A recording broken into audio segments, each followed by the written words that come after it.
สวัสดีหมู่เพื่อนทุกๆคนยินดีต้อนรับเข้าสู่พอดแคสต์ Bookit Channel มื้อนี้จะมาเว้าเกี่ยวกับหัวข้อ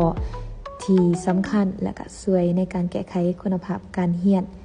ในแต่ละมื้อซึ่งหัวข้อนี้ก็มีชื่อว่าวิธีการกระตุ้นให้อยากเรียนในทุกๆมื้อแน่นอนว่าเฮาเกือบทุกคนก็เคยประสบกับความรู้สึกอิดเมื่อยหรือว่ารู้สึกเมื่อยขาดแรงจูงใจหรือบ่ฮอดอยากไปนั่งเรียนเนาะดังนั้นแล้วต้องเฮ็ดแนวใดจึงจะมีแรงจูงใจที่อยากจะเรียนโดยเฉพาะในเวลาที่ตัวเองรู้สึกว่าบ่สามารถสืบต่อได้มื้อนี้ข้อยจะมาแบ่งปันวิธีที่มีประสิทธิภาพเพื่อช่วยกระตุ้นหรือว่าสร้างแรงจูงใจในการเรียนในแต่ละมื้อเนาะอันที่1ตั้งเป้าหมายเฉพาะเจาะจงแล้วก็แบ่งหน้าเวียกออกเป็นส่วนน้อยๆซึ่งหนึ่งในวิธีที่จะช่วยให้เฮายังคงรักษาแรงจูงใจในการเรียนก็แม่นการมีเป้าหมายที่ชัดเจนแต่ว่าการมีเป้าหมายที่ชัดเจนก็ยังบ่ทันเพียงพอเป้าหมายนั้นจะต้องเฉพาะเจาะจงลงไปอีกเนาะก็คือเฮาต้องได้แบ่งเป้าหมายใหญ่ออกมาเป็นเวียกน้อยๆเพื่อให้สามารถเฮ็ดหรือว่าลงมือได้ง่ายถ้าเจ้าตั้งเป้าหมายที่ใหญ่เกินไปเช่น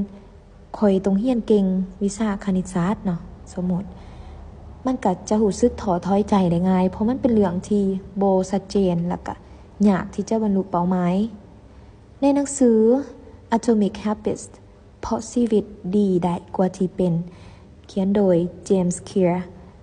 ผู้เขียนก็ได้เน้นหนักว่าการแบ่งเป้าหมายใหญ่เป็นขั้นตอนน้อยๆจะช่วยให้พวกเฮาก้าวไปข้างหน้าได้อย่างง่ายดายในแต่ละมื้อตัวอย่างเนาะแทนที่จะว่าข้อยอยากเก่งคณิตศาสตร์เฮาก็สามารถว่ามื้อนี้ข้อยจะเรียนแกะบทโจทย์คณิตศาสตร์10ข้อเกี่ยวกับสมผลกำลังสองและเมื่อเฮาเฮ็ดสำเร็จในแต่ละบาทก้าวน้อยๆแบบนี้นะเฮาจะรู้สึกมีแรงจูงใจที่จะสืบต่อเพราะว่าเฮาเห็นได้ความก้าวหน้าในแต่ละมื้ออย่างที่2สร้างนิสัยของการเรียนทุกๆมื้อนี่ก็เป็นอีกหนึ่งวิธีในการ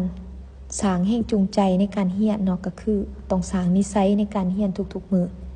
นี่มันก็อาจจะเป็นเรื่องยากในตอนทำอิฐแต่เมื่อมันกลายเป็นนิสัยเนาะเฮาสิเห็นว่าการเรียนบ่แม่นเวียกที่ยากอีกต่อไปเจมส์เคลียร์ในปึ้ม Atomic Habits เนาะยังสื่อให้เห็นว่าการสร้างนิสัยช่วยให้พวกเฮาบ่คิดหลายเกินไปเกี่ยวกับการเริ่มต้นเพียงแต่พวกเฮาต้องปฏิบัติไปตามนิสัยที่ว่าเฮาได้สร้างขึ้นมานะตัวอย่างเนาะเฮาสามารถใช้เวลา30นาทีทุกๆเช้าก่อนที่จะเริ่มต้นวันใหม่เพื่อเรียนรู้คำศัพท์ในภาษาต่างประเทศเนาะเพียงแต่ทุกๆมื้อหาคำศัพท์ใหม่ตัวนี้ถึงแม้นว่าเวลาเฮาฟังว่ามื้อนึงหาคำศัพท์มันอาจจะเป็นตัวเลขที่บ่หลายแม่นบ่เมื่อเฮารักษานิสัยนี่เฮ็ดเป็นประจำทุกวันเฮาจะประหลาดใจกับจำนวนคำศัพท์ที่ว่าเฮาได้เรียนรู้หลังจาก1เดือน2เดือนหรือปีหนึ่งต่อมาอย่างที่3ก็คือสอกหาเหตุผลว่าเป็นหยังทานต้องเรียนรู้เนาะการเรียนโดยบ่มีแรงจูงใจเสียให้เฮารู้สึกเบื่อแล้วก็ยอมแพ้ได้ง่ายฉะนั้นสิ่งที่สำคัญก็คือต้องสอกหาเหตุผลว่าเป็นหยังเฮาจึงต้องเรียนถ้าเฮาเรียนเพื่อเป้าหมายเฉพาะเจาะจงเช่นว่าเรียนเพื่อเสงให้ได้คะแนนที่สูงหรือว่าย้อนเฮาอยากได้เวียกที่ดีในอนาคตแต่ขอให้จื้อไว้เสมอและก็เตือนตัวเองเกี่ยวกับเหตุผลนั้นๆทุกมื้อนะตัวอย่างในหนังสือ Start with Why เริ่มต้นด้วยเหตุผลเขียนโดย Simon Sinek ซึ่งผู้เขียนนี่เราก็ยังเน้นหนักว่าเพื่อบรรลุผลสำเร็จที่ยืนยงเนาะเฮาจำเป็นต้องมีเหตุผลที่เข้มแข็งว่าการที่จะเฮ็ดเวียกใดหนึ่งต้องมีคำถามว่าเป็นหยังนี่บ่เพียงแต่ช่วยให้เฮามีแรงจูงใจแต่มันก็ยังช่วยเฮาเอาชนะสิ่งที่ท้าทายและก็ความยุ่งยากในระหว่างการเรียนของเฮาลองคิดเบิ่งว่าเป็นหยังเฮาจึงอยากเรียนอาจจะเพื่อให้ครอบครัวของตนเองภูมิใจหรือว่าเพื่อมีโอกาสในอาชีพที่ดีกว่าหรือเพียงแต่อยากพัฒนาตนเองให้ดีขึ้นกว่าเก่าอย่างที่4ให้รางวัลกับตัวเองหลังจากที่ประสบผลสำเร็จในแต่ละบาทก้าวขอให้ชื่อว่าหลังจากการสำเร็จของเป้าหมายในแต่ละครั้งบ่ว่าจะน้อยหรือใหญ่เนาะเฮาก็ต้องให้มีรางวัลให้กับตัวเองซึ่งการให้รางวัลกับตัวเองมันจะช่วยให้สมองของเฮารับรู้ว่าการเรียนและก็ความพยายามนั้นมันคุ้มค่าที่จะรักษาไว้ในหนังสือ The Power of Habit พลังของความเคยชินโดยชาร์ลส์ ดูฮิกผู้เขียนนั่นได้เว้าเกี่ยวกับกลไกรางวัลที่ช่วยสร้างนิสัยทางบวกตัวอย่างหลังจากสำเร็จการแก้บทโจทย์ที่ยากเจ้าก็สามารถให้รางวัลตัวเองด้วยการเบิ่งหนังหรือว่าหูบเงาที่ว่าตนเองมักเนาะหรือว่าการออกไปดินกับหมู่เพื่อนซึ่งรางวัลน้อยๆเหล่านี้นะมันจะช่วยเสริมสร้างนิสัยการศึกษาและก็แรงจูงใจที่อยากจะสืบต่อสิ่งที่5เรียนรู้จากคนที่ประสบผลสำเร็จสุดท้ายวิธีการที่มีประสิทธิภาพหลายในการสร้างแรงจูงใจแม่นการเรียนรู้จากผู้ที่ประสบผลสำเร็จเฮาสามารถสอกหาหนังสือปึ้มเรื่องเล่าหรือว่าหนังสือที่ดลใจจากตัวละครก็ได้เนาะที่ว่ามีชื่อเสียงใน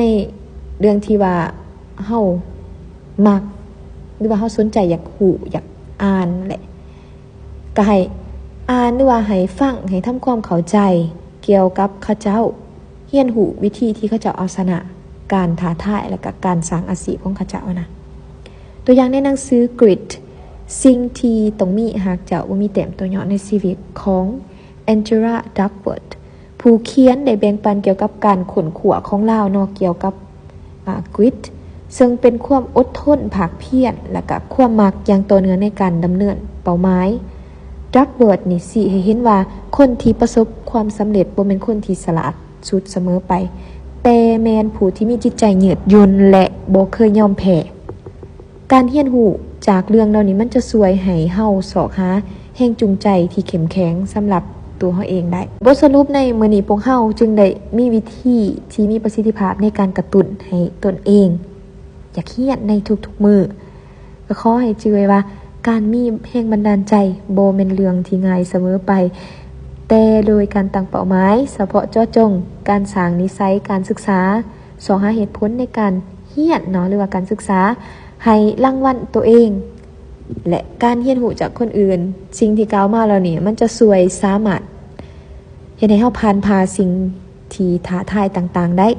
ก็หวังเป็นอย่างยิ่งว่าการแบ่งปันนี้จะช่วยให้เพื่อนๆทุกคนที่กำลังรับฟังมีแรงจูงใจหลายขึ้นเพื่อสืบต่อไปสู่เส้นทางการเรียนรู้ของตนเองขอบใจสำหรับการฟังพอดแคสต์ในมื้อนี้และพบกันต่อในตอนต่อไปบ๊ายบาย